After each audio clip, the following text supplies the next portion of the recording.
ವಾಣಿ date 28/2/2026. ಪ್ರಾತಃ ಮುರಳಿ. ಓಂ ಶಾಂತಿ. ಬಾಗ್ದಾದ ಮಧುಬನ. ಮಧುರ ಮಕ್ಕಳೇ, ತಂದೆಯು ನಿಮ್ಮನ್ನು ಈ ಪಾಪದ ಪ್ರಪಂಚದಿಂದ ಹೊರತೆಗೆದು ನೆಮ್ಮದಿಯ ಪ್ರಪಂಚದಲ್ಲಿ ಕರೆದುಕೊಂಡು ಹೋಗಲು ಬಂದಿದ್ದಾರೆ. ತಂದೆಯ ಮೂಲಕ ನಿಮಗೆ ಸುಖ ಶಾಂತಿಯ 2 ಉಡುಗೊರೆ ಸಿಗುತ್ತವೆ. ಪ್ರಶ್ನೆ: ಇಡೀ ಪ್ರಪಂಚದಲ್ಲಿ ಸತ್ಯವಾದ ನನ್ಸ್ ನೀವಾಗಿದ್ದೀರಿ. ಸತ್ಯವಾದ ನನ್ಸ್ ಎಂದು ಯಾರಿಗೆ ಹೇಳುತ್ತಾರೆ? ಉತ್ತರ: ಯಾರ ಬುದ್ಧಿಯಲ್ಲಿ ಒಬ್ಬ ತಂದೆಯ ನೆನಪಿರುವುದೋ, ಅರ್ಥಾತ್ ನನ್ ಬಟ್ ಒನ್, ಅಂಥವರು ಸತ್ಯವಾದ ನನ್ಸ್ ಆಗಿದ್ದಾರೆ. ಭಲೆ ಅವರು ತಮ್ಮನ್ನು ನನ್ಸ್ ಎಂದು ಕರೆಸಿಕೊಳ್ಳುತ್ತಾರೆ, ಆದರೆ ಅವರ ಬುದ್ಧಿಯಲ್ಲಿ ಕೇವಲ ಒಬ್ಬ ಕ್ರಿಸ್ತನ ನೆನಪಿರುವುದಿಲ್ಲ. ಕ್ರಿಸ್ತನನ್ನು ಸಹ ಭಗವಂತನ ಮಗುವೆಂದು ಹೇಳುತ್ತಾರೆ. ಅಂದಮೇಲೆ ಅವರ ಬುದ್ಧಿಯಲ್ಲಿ ಇಬ್ಬರಿರುತ್ತಾರೆ ಮತ್ತು ನಿಮ್ಮ ಬುದ್ಧಿಯಲ್ಲಿ ಒಬ್ಬ ತಂದೆ ಇದ್ದಾರೆ. ಆದ್ದರಿಂದ ನೀವು ಸತ್ಯವಾದ ನನ್ಸ್ ಆಗಿದ್ದೀರಿ. ನಿಮಗೆ ತಂದೆಯ ಆಜ್ಞೆಯಾಗಿದೆ, ಪವಿತ್ರರಾಗಿರಿ. ಗೀತೆ: ಈ ಪಾಪದ ಪ್ರಪಂಚದಿಂದ ದೂರ ಕರೆದುಕೊಂಡು ಹೋಗು. ಓಂ ಶಾಂತಿ. ಮಧುರಾತಿ ಮಧುರ ಆತ್ಮಿಕ ಮಕ್ಕಳು, ಗೀತೆಯನ್ನು ಕೇಳಿದಿರಾ? ಯಾರು ಕೇಳಿದರೂ ಆತ್ಮರು ಆತ್ಮಕ್ಕೆ ಪರಮಾತ್ಮನೆಂದು ಹೇಳಲು ಸಾಧ್ಯವಿಲ್ಲ. ಮನುಷ್ಯನಿಗೆ ಭಗವಂತನೆಂದು ಹೇಳಲಾಗುವುದಿಲ್ಲ. ನೀವೀಗ ಬ್ರಾಹ್ಮಣರಾಗಿದ್ದರೆ ಈಗ ನಿಮಗೆ ದೇವತೆ ಎಂದು ಹೇಳಲಾಗುವುದಿಲ್ಲ. ಬ್ರಹ್ಮನಿಗೂ ಸಹ ದೇವತೆ ಎಂದು ಹೇಳಲು ಸಾಧ್ಯವಿಲ್ಲ. ಭಲೆ ಬ್ರಹ್ಮ ದೇವತಾಯ ನಮಃ, ವಿಷ್ಣು ದೇವತಾಯ ನಮಃ ಎಂದು ಹೇಳುತ್ತಾರೆ. ಆದರೆ ಬ್ರಹ್ಮ ಮತ್ತು ವಿಷ್ಣುವಿನಲ್ಲಿ ಬಹಳ ಅಂತರವಿದೆ. ವಿಷ್ಣುವಿಗೆ ದೇವತೆ ಎಂದು ಹೇಳುತ್ತಾರೆ, ಬ್ರಹ್ಮನಿಗೆ ದೇವತೆ ಎಂದು ಹೇಳಲು ಸಾಧ್ಯವಿಲ್ಲ. ಏಕೆಂದರೆ ಬ್ರಹ್ಮನು ಬ್ರಾಹ್ಮಣರ ತಂದೆಯಾಗಿದ್ದಾರೆ. ಬ್ರಾಹ್ಮಣರಿಗೆ ದೇವತೆ ಎಂದು ಹೇಳಲಾಗುವುದಿಲ್ಲ. ಈ ಮಾತುಗಳನ್ನು ಯಾವುದೇ ಮನುಷ್ಯರಿಗೆ ತಿಳಿಸಲು ಸಾಧ್ಯವಿಲ್ಲ. ಭಗವಂತನೇ ತಿಳಿಸುತ್ತಾರೆ. ಮನುಷ್ಯರು ಅಂಧಶ್ರದ್ಧೆಯಿಂದ ಏನು ಬಂದರೆ ಅದನ್ನು ಹೇಳಿಬಿಡುತ್ತಾರೆ. ಈಗ ನೀವು ಮಕ್ಕಳು ತಿಳಿದುಕೊಂಡಿದ್ದೀರಿ. ಆತ್ಮಿಕ ತಂದೆಯು ನಾವು ಮಕ್ಕಳಿಗೆ ಓದಿಸುತ್ತಿದ್ದಾರೆ. ತಮ್ಮನ್ನು ಆತ್ಮನೆಂದು ತಿಳಿದುಕೊಳ್ಳಬೇಕಾಗಿದೆ. ನಾನಾತ್ಮನು ಈ ಶರೀರವನ್ನು ತೆಗೆದುಕೊಳ್ಳುತ್ತೇನೆ. ನಾನಾತ್ಮನು 84 ಜನ್ಮಗಳನ್ನು ಪಡೆದಿದ್ದೇನೆ. ಎಂತೆಂತಹ ಕರ್ಮ ಮಾಡುವರೋ ಅದರಂತೆ ಶರೀರ ಸಿಗುತ್ತದೆ. ಆತ್ಮವು ಶರೀರದಿಂದ ಬೇರೆಯಾಗಿ ಬಿಟ್ಟರೆ ಮತ್ತೆ ಶರೀರದೊಂದಿಗೆ ಪ್ರೀತಿ ಇರುವುದಿಲ್ಲ. ಆತ್ಮದೊಂದಿಗೆ ಪ್ರೀತಿ ಇರುತ್ತದೆ. ಆತ್ಮವು ಶರೀರದಲ್ಲಿದ್ದಾಗಲೇ ಆತ್ಮದಲ್ಲಿಯೂ ಪ್ರೀತಿ ಇರುತ್ತದೆ. ಪಿತೃಗಳನ್ನು ಕರೆಸುತ್ತಾರೆ. ಅವರ ಶರೀರವಂತೂ ಸಮಾಪ್ತಿಯಾಯಿತು, ಆದರೆ ಅವರ ಆತ್ಮವನ್ನು ನೆನಪು ಮಾಡುತ್ತಾರೆ. ಆದ್ದರಿಂದ ಬ್ರಾಹ್ಮಣರಲ್ಲಿ ಅವರ ಆತ್ಮವನ್ನು ಆಹ್ವಾನ ಮಾಡುತ್ತಾರೆ. ಇಂಥವರ ಆತ್ಮವೇ ಬನ್ನಿ, ಈ ಭೋಜನವನ್ನು ಸ್ವೀಕಾರ ಮಾಡಿ ಎಂದು ಹೇಳುತ್ತಾರೆ. ಅಂದರೆ ಆತ್ಮದಲ್ಲಿ ಮೋಹವಿರುತ್ತದೆ. ಆದರೆ ಮೊದಲು ಶರೀರದಲ್ಲಿ ಮೋಹವಿತ್ತು. ಆ ಶರೀರವು ನೆನಪಿಗೆ ಬರುತ್ತಿತ್ತು. ನಾವು ಆತ್ಮವನ್ನು ಕರೆಸುತ್ತೇವೆಂದು ತಿಳಿದುಕೊಳ್ಳುವುದಿಲ್ಲ. ಆದರೆ ಎಲ್ಲವನ್ನು ಮಾಡುವುದು ಆತ್ಮವೇ. ಆತ್ಮದಲ್ಲಿ ಒಳ್ಳೆಯ ಅಥವಾ ಕೆಟ್ಟ ಸಂಸ್ಕಾರವಿರುತ್ತದೆ. ಮೊದಲನೆಯದು ದೇಹಾಭಿಮಾನವಾಗಿದೆ. ಅದರ ನಂತರ ಅನ್ಯ ವಿಕಾರಗಳು ಬರುತ್ತವೆ. ಎಲ್ಲವನ್ನು ಸೇರಿಸಿ ವಿಕಾರಿ ಎಂದು ಹೇಳಲಾಗುತ್ತದೆ. ಯಾರಲ್ಲಿ ಈ ವಿಕಾರ ಇರುವುದಿಲ್ಲವೋ ಅವರಿಗೆ ನಿರ್ವಿಕಾರಿ ಎಂದು ಹೇಳುತ್ತಾರೆ. ಇದನ್ನಂತೂ ತಿಳಿದುಕೊಂಡಿದ್ದೀರಿ. ಭಾರತದಲ್ಲಿ ದೇವಿ ದೇವತೆಗಳಿದ್ದಾಗ ಅವರಲ್ಲಿ ದೈವಿ ಗುಣಗಳಿತ್ತು. ಈ ಲಕ್ಷ್ಮೀನಾರಾಯಣರದು ದೇವಿ ದೇವತಾ ಧರ್ಮವಾಗಿದೆ. ಹೇಗೆ ಕ್ರಿಶ್ಚಿಯನ್ ಧರ್ಮದಲ್ಲಿ ಸ್ತ್ರೀ ಅಥವಾ ಪುರುಷರೆಲ್ಲರೂ ಕ್ರಿಶ್ಚಿಯನ್ನರಾಗಿದ್ದಾರೆ, ಅದೇ ರೀತಿ ಇಲ್ಲಿಯೂ ದೇವಿ ದೇವತೆಗಳೆಂದು ಹೇಳಲಾಗುತ್ತದೆ. ರಾಜ, ರಾಣಿ, ಪ್ರಜೆ ಎಲ್ಲರೂ ದೇವಿ ದೇವತಾ ಧರ್ಮದವರಾಗಿದ್ದಾರೆ. ಇದು ಬಹಳ ಸುಖ ಕೊಡುವಂತಹ ಧರ್ಮವಾಗಿದೆ. ಮಕ್ಕಳು ಗೀತೆಯನ್ನು ಕೇಳಿದಿರಿ. ಬಾಬಾ ನನ್ನನ್ನು ಸುಖ ಶಾಂತಿ ಇರುವ ಸ್ಥಳಕ್ಕೆ ಕರೆದುಕೊಂಡು ಹೋಗಿ ಎಂದು ಆತ್ಮವೇ ಹೇಳಿತು. ಈ ಸ್ಥಳವಂತೂ ಸುಖಧಾಮ ಮತ್ತು ಶಾಂತಿಧಾಮವಾಗಿದೆ. ಇಲ್ಲಿ ಬಹಳ ಅಶಾಂತಿ ಇದೆ. ಸತ್ಯುಗದಲ್ಲಿ ಅಶಾಂತಿ ಇರುವುದಿಲ್ಲ. ಆತ್ಮಕ್ಕೆ ತಿಳಿದಿದೆ, ತಂದೆ ವಿನಃ ಬೇರೆ ಯಾರೂ ಸುಖದ ಪ್ರಪಂಚಕ್ಕೆ ಕರೆದುಕೊಂಡು ಹೋಗಲು ಸಾಧ್ಯವಿಲ್ಲ. ಆಗುವುದಿಲ್ಲ. ತಂದೆಯು ಹೇಳುತ್ತಾರೆ, ಮುಕ್ತಿ ಜೀವನ್ಮುಕ್ತಿ ಇವೆರಡು ಉಡುಗೊರೆಗಳನ್ನು ಕಲ್ಪಕಲ್ಪವು ತರುತ್ತೇನೆ. ಆದರೆ ನೀವು ಮರೆತು ಹೋಗುತ್ತೀರಿ. ಡ್ರಾಮಾದಲ್ಲಿ ಎಲ್ಲವನ್ನು ಮರೆಯಲೇಬೇಕಾಗಿದೆ. ಎಲ್ಲವನ್ನು ಮರೆತಾಗಲೇ ನಾನು ಬರುವೆನು. ನೀವೀಗ ಬ್ರಾಹ್ಮಣರಾಗಿದ್ದರೆ ನಾವು 84 ಜನ್ಮಗಳನ್ನು ತೆಗೆದುಕೊಂಡಿದ್ದೇವೆಂದು ನಿಮಗೆ ನಿಶ್ಚಯವಿದೆ. ಯಾರು ಪೂರ್ಣ ಜ್ಞಾನವನ್ನು ಪಡೆದುಕೊಳ್ಳುವುದಿಲ್ಲವೋ ಅವರು ಮೊದಲ ಹೊಸ ಪ್ರಪಂಚದಲ್ಲಿಯೂ ಬರುವುದಿಲ್ಲ. ತ್ರೇತಾ ಅಥವಾ ತ್ರೇತಾಯುಗದ ಅಂತ್ಯದಲ್ಲಿ ಬರುವರು. ಎಲ್ಲವೂ ಪುರುಷಾರ್ಥದ ಮೇಲೆ ಅವಲಂಬಿತವಾಗಿದೆ. ಸತ್ಯಯುಗದಲ್ಲಿ ಸುಖವಿತ್ತು. ಈ ಲಕ್ಷ್ಮೀನಾರಾಯಣರ ರಾಜ್ಯವಿತ್ತು. ಒಳ್ಳೆಯದು. ಇದಕ್ಕೆ ಹಿಂದಿನ ಜನ್ಮದಲ್ಲಿ ಇವರು ಯಾರಾಗಿದ್ದರು ಎಂಬುದು ಯಾರಿಗೂ ತಿಳಿದಿಲ್ಲ. ಮೊದಲ ಜನ್ಮದಲ್ಲಿ ಇವರು ಬ್ರಾಹ್ಮಣರಾಗಿದ್ದರು. ಅದಕ್ಕೂ ಮೊದಲು ಶೂದ್ರರಾಗಿದ್ದರು. ನೀವು ವರ್ಣಗಳ ಮೇಲೆ ಬಹಳ ಚೆನ್ನಾಗಿ ತಿಳಿಸಬಹುದು. ನೀವೀಗ ತಿಳಿದುಕೊಳ್ಳುತ್ತೀರಿ, ನಾವು 21 ಜನ್ಮಗಳಿಗಾಗಿ ಸುಖವನ್ನು ಪಡೆಯುತ್ತೇವೆ. ತಂದೆಯು ನಮಗೆ ಆ ಮಾರ್ಗವನ್ನು ತಿಳಿಸುತ್ತಿದ್ದಾರೆ. ನಾವೀಗ ಪತಿತರಾಗಿದ್ದೇವೆ, ಆದ್ದರಿಂದ ಅಶಾಂತ ದುಃಖಿಯಾಗಿದ್ದೇವೆ. ಎಲ್ಲಿ ಸಂತುಷ್ಟತೆ ಇರುವುದೋ ಅದಕ್ಕೆ ಸುಖ ಶಾಂತಿ ಎಂದು ಹೇಳುವರು. ಅಂದಾಗ ಈಗ ನೀವು ಮಕ್ಕಳ ಬುದ್ಧಿಯಲ್ಲಿ ಆದಿ ಮಧ್ಯ ಅಂತ್ಯದ ಜ್ಞಾನವಿದೆ. ತಿಳಿದುಕೊಂಡಿದ್ದೀರಿ. ಸತ್ಯಯುಗದಲ್ಲಿ ಭಾರತವು ಎಷ್ಟು ಸುಖಿಯಾಗಿತ್ತು. ದುಃಖ ಅಥವಾ ಅಸಂತುಷ್ಟತೆಯ ಹೆಸರೇ ಇರಲಿಲ್ಲ. ನೀವೀಗ ಸ್ವರ್ಗದಲ್ಲಿ ಹೋಗಲು ಪುರುಷಾರ್ಥ ಮಾಡುತ್ತಿದ್ದೀರಿ. ನೀವೀಗ ಈಶ್ವರೀಯ ಸಂಪ್ರದಾಯದವರಾಗಿದ್ದೀರಿ. ಅವರು ಆಸುರಿ ಸಂಪ್ರದಾಯದವರಾಗಿದ್ದಾರೆ. ಪಾಪಾತ್ಮರೆಂದು ಹೇಳುತ್ತಾರಲ್ಲವೇ. ಆತ್ಮರು ಅನೇಕರಿದ್ದಾರೆ, ಪರಮಾತ್ಮನು ಒಬ್ಬನೇ ಆಗಿದ್ದಾರೆ. ಎಲ್ಲರೂ ಸಹೋದರರಾಗಿದ್ದೀರಿ. ಎಲ್ಲರೂ ಪರಮಾತ್ಮರಾಗಲು ಸಾಧ್ಯವಿಲ್ಲ. ಇಷ್ಟು ಚಿಕ್ಕ ಮಾತು ಸಹ ಮನುಷ್ಯರ ಬುದ್ಧಿಯಲ್ಲಿ ಇಲ್ಲ.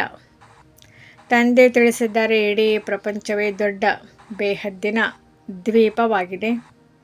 ಅವು ಚಿಕ್ಕ ಚಿಕ್ಕ ದ್ವೀಪಗಳಿರುತ್ತವೆ. ಈ ಬೇಹದ್ದಿನ ದ್ವೀಪದಲ್ಲಿ ರಾವಣ ರಾಜ್ಯವಿದೆ. ಈ ಮಾತುಗಳನ್ನು ಮನುಷ್ಯರು ತಿಳಿದುಕೊಳ್ಳುವುದಿಲ್ಲ. ಅವರು ಕೇವಲ ಕಥೆಗಳನ್ನು ತಿಳಿಸುತ್ತಾ ಇರುತ್ತಾರೆ. ಕಥೆಗೆ ಜ್ಞಾನವೆಂದು ಹೇಳಲಾಗುವುದಿಲ್ಲ. ಅದರಿಂದ ಮನುಷ್ಯರು ಸದ್ಗತಿ ಪಡೆಯಲು ಸಾಧ್ಯವಿಲ್ಲ. ಜ್ಞಾನದಿಂದಲೇ ಸದ್ಗತಿ ಸಿಗುತ್ತದೆ. ಜ್ಞಾನ ಕೊಡುವವರು ಒಬ್ಬ ತಂದೆಯಾಗಿದ್ದಾರೆ, ಮತ್ಯಾರೂ ಇಲ್ಲ. ಭಗವಂತನೇ ಬಂದು ಭಕ್ತರ ರಕ್ಷಣೆ ಮಾಡುತ್ತಾರೆ. ಮನುಷ್ಯರು ಮನುಷ್ಯರನ್ನು ರಕ್ಷಣೆ ಮಾಡಲು ಸಾಧ್ಯವಿಲ್ಲ. ಶಿವತಂದೆಯು ಎಲ್ಲ ಮಕ್ಕಳಿಗೆ ಆಸ್ತಿಯನ್ನು ಕೊಡುತ್ತಾರೆ. ಅವರು ತಂದೆಯೂ ಆಗಿದ್ದಾರೆ, ಶಿಕ್ಷಕನೂ ಆಗಿದ್ದಾರೆ, ಸದ್ಗುರುವೂ ಆಗಿದ್ದಾರೆ, ವಕೀಲನೂ ಆಗಿದ್ದಾರೆ. ಏಕೆಂದರೆ ಯಮದೂತರ ಶಿಕ್ಷೆಗಳಿಂದ ಬಿಡಿಸುವವರಾಗಿದ್ದಾರೆ. ಸತ್ಯಯುಗದಲ್ಲಿ ಯಾರೂ ಜೈಲಿಗೆ ಹೋಗುವುದಿಲ್ಲ. ತಂದೆಯು ಎಲ್ಲರನ್ನೂ ಜೈಲಿನಿಂದ ಬಿಡಿಸುತ್ತಾರೆ. ಮಕ್ಕಳ ಎಲ್ಲ ಸರ್ವ ಶ್ರೇಷ್ಠ ಮನೋಕಾಮನೆಗಳನ್ನು ಈಡೇರುತ್ತದೆ. ರಾವಣನ ಮೂಲಕ ಅಶುದ್ಧ ಕಾಮನೆಗಳು ಈಡೇರುತ್ತವೆ. ತಂದೆಯ ಮೂಲಕ ಶುದ್ಧ ಕಾಮನೆಗಳು ಪೂರ್ಣವಾಗುತ್ತವೆ. ಶುದ್ಧ ಕಾಮನೆಗಳು ಪೂರ್ಣವಾಗುವುದರಿಂದ ನೀವು ಸದಾ ಸುಖಿಯಾಗಿ ಬಿಡುತ್ತೀರಿ. ಪತಿತ ವಿಕಾರಿಯಾಗುವುದು ಅಶುದ್ಧ ಕಾಮನೆಯಾಗಿದೆ. ಪಾವನರಾಗಿರುವವರಿಗೆ ಬ್ರಹ್ಮಚಾರಿಗಳೆಂದು ಹೇಳಲಾಗುತ್ತದೆ. ನೀವು ಸಹ ಪವಿತ್ರರಾಗಿರಬೇಕಾಗಿದೆ. ಪವಿತ್ರರಾಗಿ ಪವಿತ್ರ ಪ್ರಪಂಚದ ಮಾಲೀಕರಾಗಬೇಕಾಗಿದೆ. ತಂದೆಯೊಬ್ಬರೇ ಪತಿತರಿಂದ ಪಾವನರನ್ನಾಗಿ ಮಾಡುತ್ತಾರೆ. ಸಾಧು ಸನ್ಯಾಸಿಗಳು ಸಹ ವಿಕಾರದಿಂದ ಜನ್ಮ ಪಡೆಯುತ್ತಾರೆ. ದೇವತೆಗಳಿಗೆ ಈ ರೀತಿ ಹೇಳುವುದಿಲ್ಲ, ಏಕೆಂದರೆ ಅಲ್ಲಿ ವಿಕಾರವಿರುವುದೇ ಇಲ್ಲ. ಅದು ಪಾವನ ಪ್ರಪಂಚವಾಗಿದೆ. ಲಕ್ಷ್ಮೀನಾರಾಯಣರು ಸಂಪೂರ್ಣ ನಿರ್ವಿಕಾರಿಯಾಗಿದ್ದರು. ಭಾರತವು ಪವಿತ್ರವಾಗಿತ್ತು. ಇದನ್ನು ನೀವೀಗ ತಿಳಿದುಕೊಂಡಿದ್ದೀರಿ. ಸತ್ಯುಗದಲ್ಲಿ ಪವಿತ್ರತೆ ಇದ್ದಾಗ ಸುಖ ಶಾಂತಿ ಇತ್ತು. ಎಲ್ಲರೂ ಸುಖಿಯಾಗಿದ್ದರು. ಯಾವಾಗಿನಿಂದ ರಾವಣ ರಾಜ್ಯವಾಯಿತೋ ಆಗಿನಿಂದಲೇ ಇಳಿಯುತ್ತಾ ಬಂದಿದ್ದಾರೆ. ಈಗಂತೂ ಏನೂ ಪ್ರಯೋಜನಕ್ಕಿಲ್ಲ. ಒಮ್ಮೆಲೆ ಕವಡೆಯಂತಾಗಿ ಬಿಟ್ಟಿದ್ದೀರಿ. ಈಗ ಪುನಃ ತಂದೆಯ ಮೂಲಕ ವಜ್ರ ಸಮಾನರಾಗುತ್ತೀರಿ. ಭಾರತವು ಸತ್ಯುಗವಾಗಿದ್ದಾಗ ವಜ್ರ ಸಮಾನವಾಗಿತ್ತು. ಈಗಂತೂ ಕವಡೆಯ ಥರವೂ ಇಲ್ಲ. ಯಾರಿಗೂ ತಮ್ಮ ಧರ್ಮದ ಬಗ್ಗೆ ಗೊತ್ತಿಲ್ಲ. ಪಾಪಗಳನ್ನು ಮಾಡುತ್ತಿರುತ್ತಾರೆ. ಸತ್ಯುಗದಲ್ಲಿ ಪಾಪದ ಹೆಸರು ಇರುವುದಿಲ್ಲ.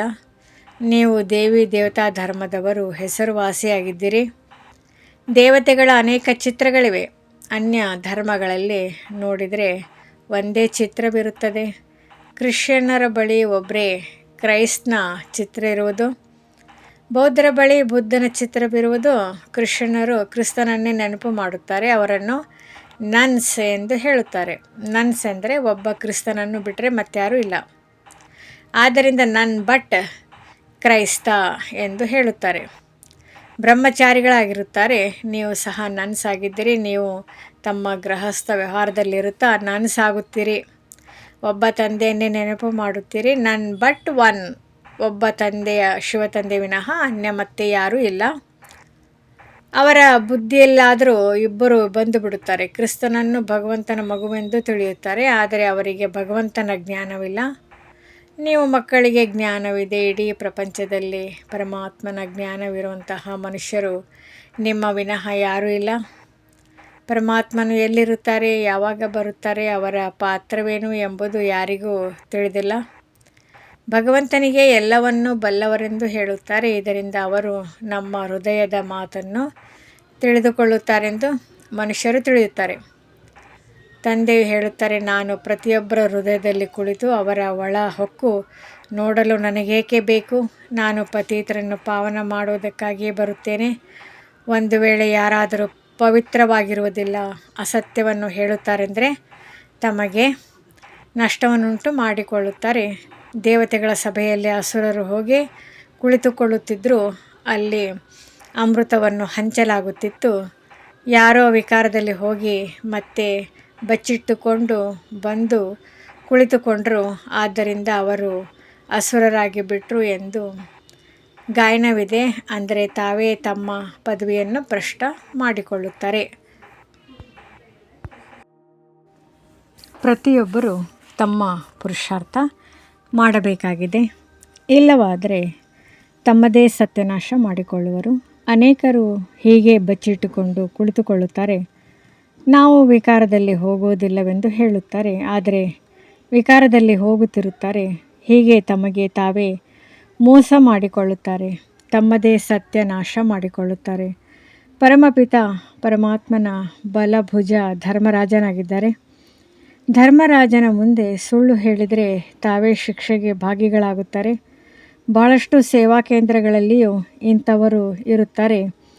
ತಂದೆಯು ಯಾವಾಗ ಮೊದಲ ಬಾರಿಗೆ ದೆಹಲಿಗೆ ಹೋಗಿದ್ದಾಗ ಒಬ್ಬ ವ್ಯಕ್ತಿಯು ನಿತ್ಯವೂ ಬರುತ್ತಿದ್ದರು ಮತ್ತು ವಿಕಾರದಲ್ಲಿ ಹೋಗುತ್ತಿದ್ದರು. ಪವಿತ್ರರಾಗಿ ಇರಲು ಸಾಧ್ಯವಿಲ್ಲವೆಂದರೆ ತಾವೇಕೆ ಬರುತ್ತೀರಿ ಎಂದು ಕೇಳಲಾಯಿತು. ಆಗ ಅವರು ಈ ರೀತಿ ಹೇಳಿದರು, ನಾನು ಬರದಿದ್ದರೆ ಮುಂದೆ ಹೇಗೆ ನಿರ್ವಿಕಾರಿಯಾಗುವೆನು? ಪವಿತ್ರತೆಯು ಇಷ್ಟವಾಗುತ್ತದೆ, ಆದರೆ ಪವಿತ್ರವಾಗಿರಲು ಸಾಧ್ಯವಾಗುತ್ತಿಲ್ಲ. ಕೊನೆಗೊಂದು ದಿನ ಸುಧಾರಣೆಯಾಗುವೆನು. ಒಂದು ವೇಳೆ ಬರುವುದನ್ನು ಬಿಟ್ಟರೆ ನನ್ನ ದೋಣಿಯು ಸಿಕ್ಕಿ ಹಾಕಿಕೊಳ್ಳುವುದು, ಮತ್ಯಾವುದೇ ಮಾರ್ಗವೂ ಇಲ್ಲ. ಆದ್ದರಿಂದ ನಾನು ಇಲ್ಲಿಗೆ ಬರಬೇಕಾಗುತ್ತದೆ ಎಂದರು. ತಂದೆಯು ತಿಳಿಸುತ್ತಾರೆ, ನೀವು ವಾಯುಮಂಡಲವನ್ನು ಹಾಳು ಮಾಡುತ್ತೀರಿ. ಎಲ್ಲಿಯವರೆಗೆ ಈ ರೀತಿ ಬರುತ್ತಾ ಇರುತ್ತೀರಿ, ಯಾರು ಪಾವನರಾಗುವರೋ ಅವರಿಗೆ ಪತಿತರೊಂದಿಗೆ ತಿರಸ್ಕಾರ ಬರುತ್ತದೆ. ಬಾಬಾ ಇವರ ಕೈಯಿಂದ ತಯಾರಿಸಿದ ಆಹಾರವು ಇಷ್ಟವಾಗುವುದಿಲ್ಲವೆಂದು ಹೇಳುತ್ತಾರೆ. ತಂದೆಯು ಯುಕ್ತಿಯನ್ನು ತಿಳಿಸಿದ್ದಾರೆ. ಆಹಾರ ಪಾನೀಯಗಳು ವಿಷಯಗಳಲ್ಲಿ ಕಿರಿಕಿರಿಯಾದರೆ ನೌಕರಿಯನ್ನು ಬಿಟ್ಟು ಬಿಡುತ್ತೇವೆ ಎಂದು ಹೇಳುವುದಿಲ್ಲ. ಯುಕ್ತಿಯಿಂದ ನಡೆಯಬೇಕಾಗುತ್ತದೆ. ಯಾರಿಗಾದರೂ ತಿಳಿಸಿದರೆ ಅವರು ಮುನಿಸಿಕೊಳ್ಳುತ್ತಾರೆ. ಹೇಗೆ ಪವಿತ್ರರಾಗಿರುವುದು? ಇದನ್ನು ಎಂದೂ ಕೇಳಿರುವುದೂ ಇಲ್ಲ. ಸನ್ಯಾಸಿಗಳೂ ಇರಲು ಸಾಧ್ಯವಿಲ್ಲ. ಯಾವಾಗ ಮನೆ ಮಠಗಳನ್ನು ಬಿಟ್ಟು ಹೋಗುವರೋ ಆಗ ಪವಿತ್ರರಾಗಿರಲು ಸಾಧ್ಯ ಎಂದು ತಿಳಿದುಕೊಳ್ಳುತ್ತಾರೆ. ಆದರೆ ಇಲ್ಲಿ ಪತಿತ ಪಾವನ ಪರಮಪಿತ ಪರಮಾತ್ಮನೇ ಓದಿಸುತ್ತಿದ್ದಾರೆಂದು ತಿಳಿಯುವುದಿಲ್ಲ, ನಂಬುವುದಿಲ್ಲ. ಆದ್ದರಿಂದ ವಿರೋಧ ಮಾಡುತ್ತಾರೆ. ಶಿವತಂದೆಯು ಬ್ರಹ್ಮರವರ ತನುವಿನಲ್ಲಿ ಬರುತ್ತಾರೆ ಎಂಬುದು ಯಾವುದೇ ಶಾಸ್ತ್ರದಲ್ಲಾದರೂ ತೋರಿಸಿ ಎನ್ನುತ್ತಾರೆ. ಇದಂತೂ ಗೀತೆಯಲ್ಲಿ ಬರೆಯಲ್ಪಟ್ಟಿದೆ. ನಾನು ಸಾಧಾರಣ ವೃದ್ಧನ ತನುವಿನಲ್ಲಿ ಬರುತ್ತೇನೆ. ಅವರು ಅಂದರೆ ಬ್ರಹ್ಮ ತನ್ನ ಜನ್ಮಗಳನ್ನೇ ಅರಿತುಕೊಂಡಿಲ್ಲ. ಇದಂತೂ ಬರೆಯಲ್ಪಟ್ಟಿದೆ. ಅಂದಮೇಲೆ ಪರಮಾತ್ಮನು ಮನುಷ್ಯನ ತನುವಿನಲ್ಲಿ ಹೇಗೆ ಬರುತ್ತಾರೆಂದು ನೀವು ಹೇಗೆ ಹೇಳುವಿರಿ? ಪತಿತ ತನುವಿನಲ್ಲಿಯೇ ಬಂದು ಮಾರ್ಗವನ್ನು ತಿಳಿಸುತ್ತಾರಲ್ಲವೇ. ಮೊದಲು ಸಹ ಬಂದಿದ್ದರು ಮತ್ತು ನನ್ನನ್ನೊಬ್ಬನನ್ನೇ ನೆನಪು ಮಾಡಿರಿ ಎಂದು ತಿಳಿಸಿದ್ದರು. ಅವರೇ ಪರಮಧಾಮದಲ್ಲಿರುತ್ತಾರೆ ಮತ್ತು ಮಕ್ಕಳೇ ನನ್ನನ್ನೊಬ್ಬನನ್ನೇ ನೆನಪು ಮಾಡಿರಿ ಎಂದು ಹೇಳುತ್ತಾರೆ. ಕೃಷ್ಣನ ಶರೀರವಂತೂ ನನ್ನನ್ನೊಬ್ಬನನ್ನೇ ನೆನಪು ಮಾಡಿ ಎಂದು ಹೇಳಲು ಮೂಲ ವಚನದಲ್ಲಿ ಇರುವುದಿಲ್ಲ. ಒಬ್ಬ ಪರಂಪಿತ ಪರಮಾತ್ಮನೇ ಸಾಧಾರಣ ತನುವಿನಲ್ಲಿ ಪ್ರವೇಶ ಮಾಡಿ ನೀವು ಮಕ್ಕಳಿಗೆ ತಿಳಿಸುತ್ತಾರೆ, ಮಕ್ಕಳೇ ನನ್ನನ್ನೊಬ್ಬನನ್ನೇ ನೆನಪು ಮಾಡಿರಿ, ಆಗ ಈ ಯೋಗಾಗ್ನಿಯಿಂದ ನಿಮ್ಮ ಪಾಪಗಳು ಭಸ್ಮವಾಗುತ್ತವೆ. ಆದ್ದರಿಂದಲೇ ನನಗೆ ಪತಿತ ಪಾವನನೆಂದು ಹೇಳುತ್ತಾರೆ. ಅವಶ್ಯವಾಗಿ ಆತ್ಮರ ಪತಿತ ಪಾವನನೇ ಆಗಿರಬೇಕಲ್ಲವೇ. ಆತ್ಮವೇ ಪತಿತನಾಗುತ್ತದೆ.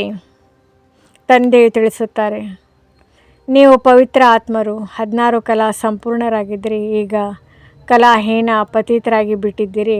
ನಾನು ಕಲ್ಪಕಲ್ಪವು ಬಂದು ನಿಮಗೆ ತಿಳಿಸುತ್ತೇನೆ, ನೀವು ಕಾಮಚಿತೆಯ ಮೇಲೆ ಕುಳಿತು ಪತಿತರಾಗಿ ಬಿಟ್ಟಿದ್ದೀರಿ.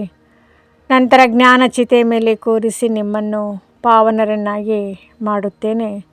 ಭಾರತದಲ್ಲಿ ಪವಿತ್ರ ಪ್ರವೃತ್ತಿ ಮಾರ್ಗವಿತ್ತು, ಈಗ ಅಪವಿತ್ರ ಪ್ರವೃತ್ತಿ ಮಾರ್ಗವಾಗಿದೆ. ಯಾರಿಗೂ ಸುಖವಿಲ್ಲ. ತಂದೆ ತಿಳಿಸುತ್ತಾರೆ, ಇಬ್ಬರು ಜ್ಞಾನಚಿತೆಯ ಮೇಲೆ ಕುಳಿತುಕೊಳ್ಳಿರಿ.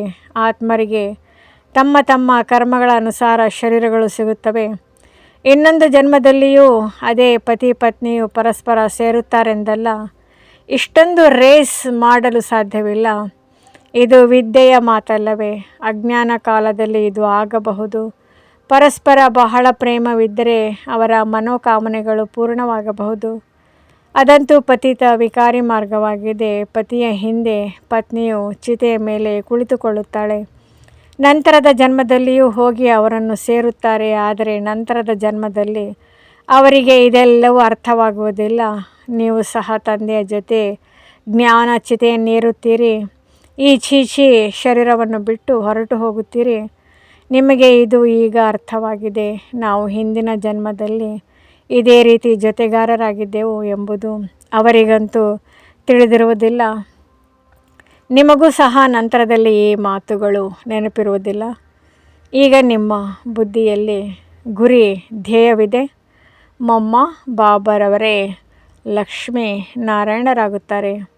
ವಿಷ್ಣು ದೇವತೆಯೇ ಆಗಿದ್ದಾರೆ. ಪ್ರಜಾಪಿತ ಬ್ರಹ್ಮನಿಗೆ ದೇವತೆ ಎಂದು ಹೇಳಲು ಸಾಧ್ಯವಿಲ್ಲ. ಬ್ರಹ್ಮನೇ ನಂತರ ದೇವತೆಯಾಗುತ್ತಾರೆ. ಬ್ರಹ್ಮನಿಂದ ವಿಷ್ಣು, ವಿಷ್ಣುವಿನಿಂದ ಬ್ರಹ್ಮ ಹೇಗಾಗುತ್ತಾರೆಂದು ನೀವೀಗ ತಿಳಿದುಕೊಂಡಿದ್ದೀರಿ. ನಿಮಗೆ ಇದು ಸಹ ತಿಳಿದಿದೆ, ಸುಖವು ಕೇವಲ ಸ್ವರ್ಗದಲ್ಲಿಯೇ ಇರುತ್ತದೆ. ಯಾರಾದರೂ ಶರೀರ ಬಿಟ್ಟರೆ ಸ್ವರ್ಗಕ್ಕೆ ಹೋದರು, ಅರ್ಥಾತ್ ಸುಖದಲ್ಲಿ ಹೋದರೆಂದು ಹೇಳುತ್ತಾರೆ. ದುಃಖದಲ್ಲಿ ಪತಿತರಿರುತ್ತಾರೆ. ತಂದೆಯು ಪುನಃ ಇದನ್ನೇ ಹೇಳುತ್ತಾರೆ, ಮಕ್ಕಳೇ ತನ್ನನ್ನು ಆತ್ಮನೆಂದು ತಿಳಿದು ನನ್ನನ್ನು ನೆನಪು ಮಾಡಿರಿ, ಆಗ ವಿಕರ್ಮಗಳು ವಿನಾಶವಾಗುತ್ತವೆ. ಉಳಿದೆಲ್ಲವೂ ವಿವರವಾಗಿ ತಿಳಿದುಕೊಳ್ಳುವ ಮಾತುಗಳಾಗಿವೆ. ತಂದೆಯು ಜ್ಞಾನ ಪೂರ್ಣನಾಗಿರುವುದರಿಂದ ನಿಮ್ಮನ್ನು ತನ್ನಂತೆಯೇ ಜ್ಞಾನಪೂರ್ಣರನ್ನಾಗಿ ಮಾಡುತ್ತಾರೆ. ತಂದೆಯ ನೆನಪಿನಿಂದ ನೀವು ಸತೋಪ್ರಧಾನರಾಗುತ್ತೀರಿ. ಇದು ಆತ್ಮದ ರೇಸ್ ಆಗಿದೆ. ಯಾರು ಹೆಚ್ಚು ನೆನಪು ಮಾಡುವರೋ ಅವರು ಬೇಗನೆ ಆಗುತ್ತಾರೆ. ಇದು ಯೋಗ ಮತ್ತು ವಿದ್ಯೆಯ ರೇಸ್ ಆಗಿದೆ. ಶಾಲೆಯಲ್ಲಿಯೂ ಸ್ಪರ್ಧೆ ಇರುತ್ತದೆ ಅಲ್ಲವೇ. ಅನೇಕ ಮಂದಿ ವಿದ್ಯಾರ್ಥಿಗಳಿರುತ್ತಾರೆ. ಅವರಲ್ಲಿ ಯಾರು ನಂಬರ್ 1 ಬರುವರೋ ಅವರಿಗೆ ವಿದ್ಯಾರ್ಥಿ ವೇತನವೂ ಸಿಗುತ್ತದೆ. ಲಕ್ಷಾಂತರ ಕೋಟ್ಯಾಂತರ ವಿದ್ಯಾರ್ಥಿಗಳಿಗೂ ಒಂದೇ ವಿದ್ಯೆ ಇರುತ್ತದೆ. ಅಂದಮೇಲೆ ಇಷ್ಟೊಂದು ಶಾಲೆಗಳು ಇರುತ್ತವೆ ಅಲ್ಲವೇ. ಈಗ ನೀವು ಈ ವಿದ್ಯೆಯನ್ನು ಓದಬೇಕಾಗಿದೆ. ಎಲ್ಲರಿಗೆ ಮಾರ್ಗವನ್ನು ತಿಳಿಸಿರಿ. ಅಂಧರಿಗೆ ಊರುಗೋಲಾಗಿರಿ. ಮನೆ ಮನೆಯಲ್ಲಿ ಸಂದೇಶವನ್ನು ತಲುಪಿಸಬೇಕಾಗಿದೆ. ಒಳ್ಳೆಯದು, ಮಧುರಾತಿ ಮಧುರ.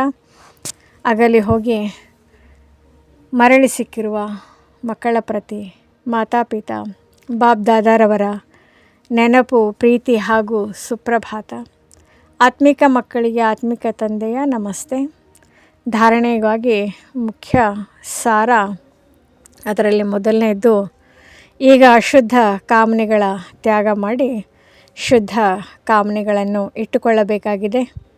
ಎಲ್ಲದಕ್ಕಿಂತ ಶುದ್ಧ ಕಾಮನೆಯಾಗಿದೆ ಪವಿತ್ರರಾಗಿ ಪವಿತ್ರ ಪ್ರಪಂಚದ ಮಾಲೀಕರಾಗಬೇಕೆಂದು ಎಂಬುದು ಯಾವುದೇ ತಪ್ಪನ್ನು ಮುಚ್ಚಿಟ್ಟು ತಮಗೆ ತಾವು ಮೋಸ ಮಾಡಿಕೊಳ್ಳಬಾರದು. ಧರ್ಮರಾಜ ತಂದೆಯೊಂದಿಗೆ ಸದಾ ಸತ್ಯವಾಗಿರಬೇಕಾಗಿದೆ. 2ನೇ ಪಾಯಿಂಟ್, ಜ್ಞಾನಚಿತೆಯ ಮೇಲೆ ಕುಳಿತು ಈ ವಿದ್ಯೆಯಲ್ಲಿ ರೇಸ್ ಮಾಡಿ ಭವಿಷ್ಯ ಹೊಸ ಪ್ರಪಂಚದಲ್ಲಿ ಶ್ರೇಷ್ಠ ಪದವಿಯನ್ನು ಪಡೆಯಬೇಕಾಗಿದೆ. ಯೋಗಾಗ್ನಿಯಿಂದ ವಿಕರ್ಮಗಳ ಖಾತೆಯನ್ನು ಭಸ್ಮ ಮಾಡಿಕೊಳ್ಳಬೇಕಾಗಿದೆ. ವರದಾನ: ಬುದ್ಧಿಯ ಪ್ರೀತಿಯು ಒಬ್ಬ ಪ್ರಿಯತಮನೊಂದಿಗೆ ಜೋಡಣೆ ಮಾಡುತ್ತಾ ಸದಾ ಸನ್ಮುಖದ ಅನುಭೂತಿ ಮಾಡುವಂತಹ ವಿಜಯ ರತ್ನ ಭವ. ಪ್ರೀತಿ ಬುದ್ಧಿ ಅರ್ಥಾತ್ ಬುದ್ಧಿಯ ಲಗನ್ ಒಬ್ಬ ತಂದೆಯ ಜೊತೆಯೇ ಜೋಡಣೆ ಆಗಿರುವುದು. ಯಾರಲ್ಲಿ ಒಬ್ಬರ ಜೊತೆ ಪ್ರೀತಿ ಇದೆ ಅವರಿಗೆ ಮತ್ಯಾವುದೇ ವ್ಯಕ್ತಿ ಅಥವಾ ವೈಭವದ ಜೊತೆ ಪ್ರೀತಿಯ ಜೋಡಣೆಯಾಗಲು ಸಾಧ್ಯವಿಲ್ಲ. ಅವರು ಸದಾ ಬಾಬ್ದಾದರವರನ್ನು ತನ್ನ ಸನ್ಮುಖದಲ್ಲಿರುವ ಅನುಭವ ಮಾಡುವರು. ಆದರೆ ಅವರು ಮನಸ್ಸಿನಲ್ಲಿಯೂ ಶ್ರೀಮತಕ್ಕೆ ವಿರುದ್ಧವಾಗಿ ಎಂದೂ ವ್ಯರ್ಥ ಸಂಕಲ್ಪ ಅಥವಾ ವಿಕಲ್ಪವು ಬರಲು ಸಾಧ್ಯವಿಲ್ಲ. ಅವರ ಮುಖದಿಂದ ಅಥವಾ ಹೃದಯದಿಂದ ಇದೇ ಮಾತು ಬರುತ್ತದೆ: ನಿಮ್ಮೊಂದಿಗೆ ತಿನ್ನುವೆನು, ನಿಮ್ಮೊಂದಿಗೆ ಕುಳಿತುಕೊಳ್ಳುವೆನು, ನಿಮ್ಮೊಂದಿಗೆ ಸರ್ವ ಸಂಬಂಧವನ್ನು ನಿಭಾಯಿಸುವೆನು. ಇಂತಹ ಪ್ರೀತಿ ಬುದ್ಧಿಯವರಿರುವವರೇ ಸದಾ ವಿಜಯಿ ರತ್ನಗಳಾಗುವರು. ಸ್ಲೋಗನ್: ಬೇಕು ಬೇಕು ಎಂಬ ಸಂಕಲ್ಪ ಬರುವುದೂ ಸಹ ರಾಯಲ್ ರೂಪದಿಂದ ಬೇಡುವುದಾಗಿದೆ. ಅವ್ಯಕ್ತ ಸೂಚನೆಗಳು: ಅಪವಿತ್ರತೆಯ ಬೀಜವನ್ನು ಸಮಾಪ್ತಿ ಮಾಡಿ ಸಂಪೂರ್ಣ ಸ್ವಚ್ಛ ಪವಿತ್ರ ಆಗಿರಿ. ಸಂಗಮ ಯುಗದಲ್ಲಿ ಬಾಬ್ದಾದ ಎಲ್ಲ ಮಕ್ಕಳಿಗೂ ಮೊದಲ ವ್ರತ ಕೊಟ್ಟರು: ಸಂಪೂರ್ಣ ಪವಿತ್ರ ಭವ. ಈ ಪವಿತ್ರತೆಯ ವ್ರತ ಕೇವಲ ಬ್ರಹ್ಮಚರ್ಯದ ವ್ರತ ಅಲ್ಲ, ಆದರೆ ಬ್ರಹ್ಮ ತಂದೆಯ ಸಮಾನ ಪ್ರತಿಯೊಂದು ಮಾತಿನಲ್ಲಿ ಪವಿತ್ರತೆಯ ವೈಬ್ರೇಷನ್ ಸಮಾವೇಶವಾಗಿರಬೇಕು. ಪ್ರತಿ ಸಂಕಲ್ಪದಲ್ಲಿ ಪವಿತ್ರತೆಯ ಮಹತ್ವ ಇರಬೇಕು. ಪ್ರತಿ ಕರ್ಮದಲ್ಲಿ ಕರ್ಮಯೋಗಿ ಜೀವನದ ಅನುಭವ ಆಗಬೇಕು. ಇದಕ್ಕೆ ಹೇಳಲಾಗುತ್ತದೆ: ಬ್ರಹ್ಮಚಾರಿಯಿಂದ ಬ್ರಹ್ಮಚಾರಿ. ಓಂ ಶಾಂತಿ. ಓಂ ನಮಃ ಶಿವಾಯ. ಸತ್ಯಂ ಶಿವಂ ಸುಂದರಂ.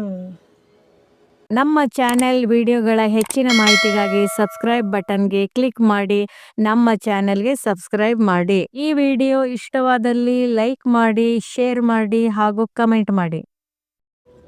ಈ ಜ್ಞಾನವು ನಿಮಗೆ ಉಪಯುಕ್ತವಾಗಿದ್ದರೆ ಲೈಕ್ ಮಾಡಿ, ಶೇರ್ ಮಾಡಿ, ಸಬ್ಸ್ಕ್ರೈಬ್ ಮಾಡಿ. ತಮಗೆ ನಮ್ಮ ಚಾನೆಲ್ನ ವಿಡಿಯೋ ನೋಟಿಫಿಕೇಷನ್ ಸಿಗ್ತಾ ಇರುವುದು